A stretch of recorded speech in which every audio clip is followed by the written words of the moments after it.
Trading at Schwab is now powered by Ameritrade, unlocking the power of thinkorswim, the award-winning trading platforms loaded with features that let you dive deeper into the market. Visualize your trades in a new light on thinkorswim desktop with robust charting and analysis tools, all while you uncover new opportunities with up-to-the-minute market news and insights. thinkorswim is available on desktop, web, and mobile to meet you where you are. It's built by the trading obsessed to help you trade brilliantly. Learn more at schwab.com/trading. This episode is brought to you by Indeed. Stop waiting around for the perfect candidate. Instead, use Indeed sponsored jobs to find the right people with the right skills fast. It's a simple way to make sure your listing is the first candidates see. According to Indeed data, sponsored jobs have 4 times more applicants than non-sponsored jobs. So go build your dream team today with Indeed. Get a $75 sponsored job credit at Indeed.com/podcast. Terms and conditions apply.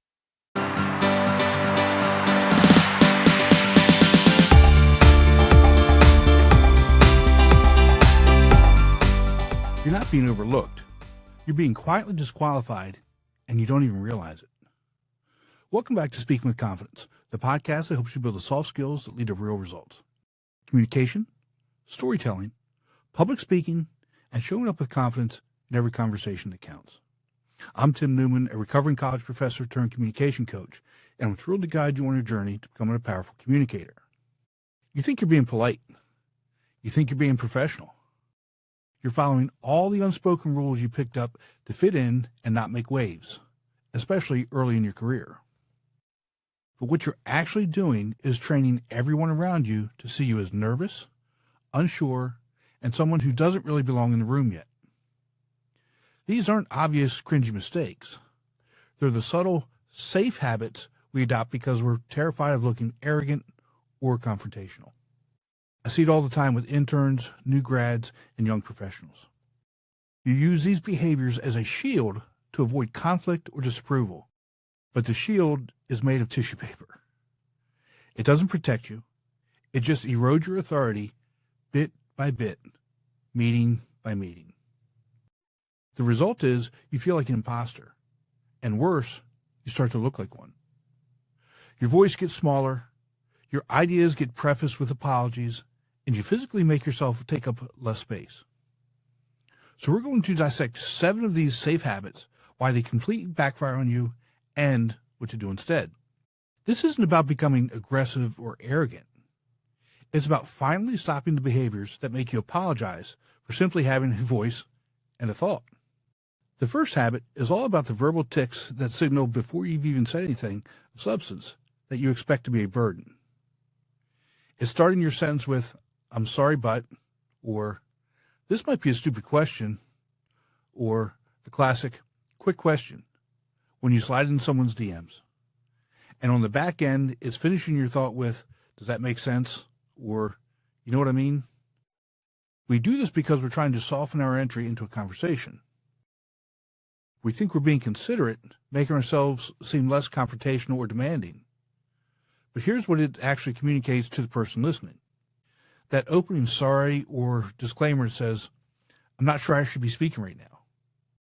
That trailing, "Does that make sense?" says, "I doubt my own clarity, so I need you to validate that I'm not an idiot." You're handing them a megaphone and asking them to announce your insecurities for you. The psychological effect on the listener is immediate. You train them to question your competence before you've even made your point. You frame your contribution as a potential problem they have to solve instead of a value they actually get to receive. The fix is to state your intention plainly, but without the cushion. Replace "sorry to bother you, do you have a second?" with "hey, I need 5 minutes to run something by you." Replace "this might be wrong, but," with "here's what I'm thinking." And kill "does that make sense?" dead. Instead, use a confident pause. There we go again. The power of the pause. Let the silence sit for a beat after you finish speaking. If you need to hand the conversation back to them, ask, "What are your thoughts?" or "How does that land with you?" This isn't about being rude or blunt.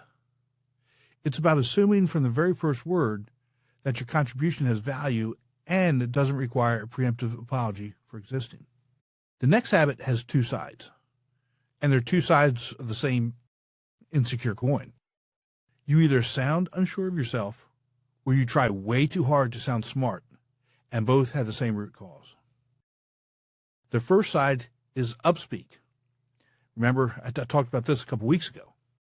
And that's the rising inflection at the end of the sentences that make every statement sound like a question. You know what I'm talking about? It turns the report is due Friday into the report is due Friday. It's a vocal plea for validation, a constant check-in to see if the listener is still with you and still approves. The other side is what I call the expert facade.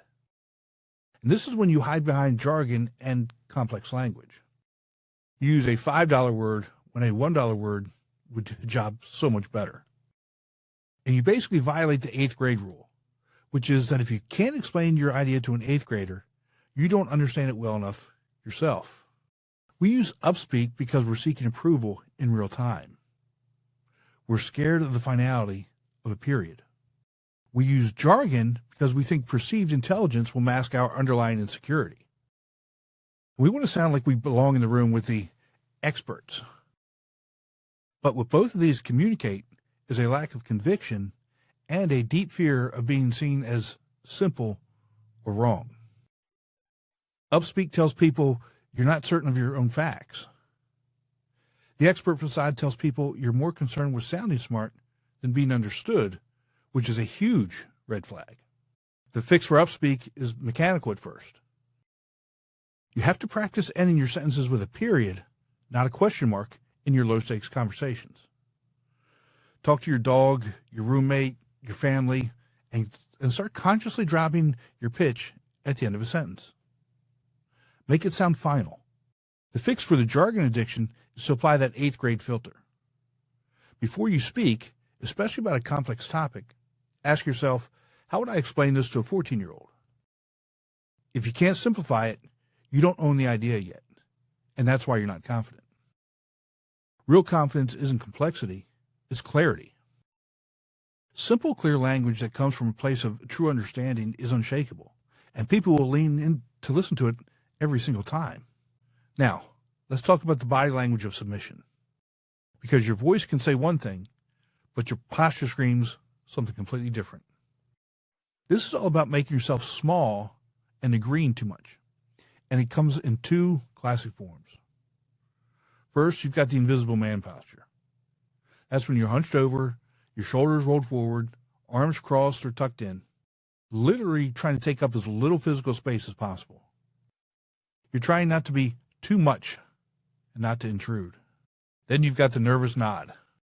That's the rapid, constant head bobbing you do while someone else is talking, like a dashboard ornament in a car going over gravel. You think it shows you're engaged and an active listener. We do both of these because we're trying to be non-threatening and show we're compliant, easy to work with team players. But here's the brutal translation. The invisible man stance communicates, my physical presence here is an intrusion that I need to minimize. And the nervous nod screams, I agree with everything you're saying because I desperately need your approval, and I'm afraid of the silence if I stop moving. It's your body physically manifesting that don't screw this up voice in your head. The fix is to start owning your physical space, deliberately. Sit or stand with your shoulders back, not pinned to your ears. Uncross your arms. If you're at a table, rest your forearms on it. Take up the room your chair is meant for. For listening, you need to kill the bobblehead. Nod slowly, and only when you genuinely agree with a point or truly understand a complex idea. Your silent, still, focused attention is infinitely more powerful and reads as more confident than frantic universal agreement. It says you're processing, not just pandering. And the final habit is entirely mental, and it might be the one that steals more of your voice than any other. It's the rehearsal loop. You're in a meeting, someone makes a point, and you think of a response. But instead of saying it, you start mentally editing it. You search for the perfect phrase, the flawless data point, the exact moment to jump in. And while you're running through that draft number 4 in your head, the The conversation moves on, and the moment is gone.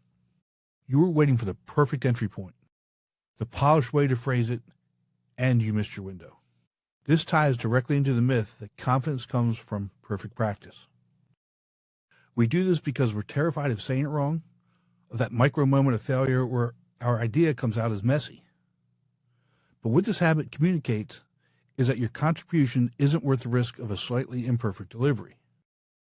You're telling yourself your thought only has value if it's perfectly packaged.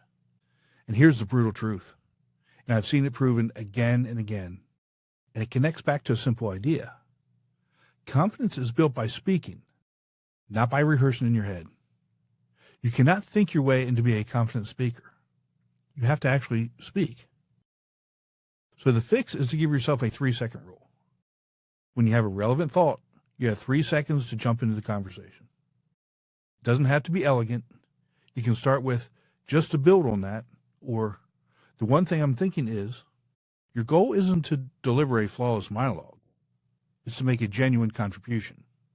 A messy point offered to the room is worth 10 perfect points stuck in your head, because one of them moves the conversation forward and the others, they just simply vanish. All these habits are a security blanket. They feel safe in the moment, like you're following the rules, but they're quietly holding you back. You don't have to tackle all 7 at once. That's really kind of a recipe for feeling overwhelmed and fake. Your job this week is simple. Look back at these 7 habits and pick the one you saw yourself in the most. The one that made you nod and think, yep, that's me, but just one. Your challenge is to kill that single habit in your next meeting or important conversation. I want you to notice what happens. You'll feel a jolt of anxiety when you don't say sorry, or when you stop nodding, or when you speak up in that 3-second window. And then you'll realize that the world didn't end. The person kept listening, and your point probably landed more clearly than ever. Confidence is built one broken habit at a time. It's the decision to stop acting like you need permission to be in the room. But for now, remember, just pick one and break it. And watch how people start to listen to you differently. That's all for today. Remember, we're looking for progress, not perfection. Be sure to visit speakingwithconfidencepodcast.com to get your free ebook, The Top 21 Challenges for Public Speakers and How to Overcome Them. You can also register for the Forming for Public Speaking course. Always remember, your voice has the power to change the world. We'll talk to you next time.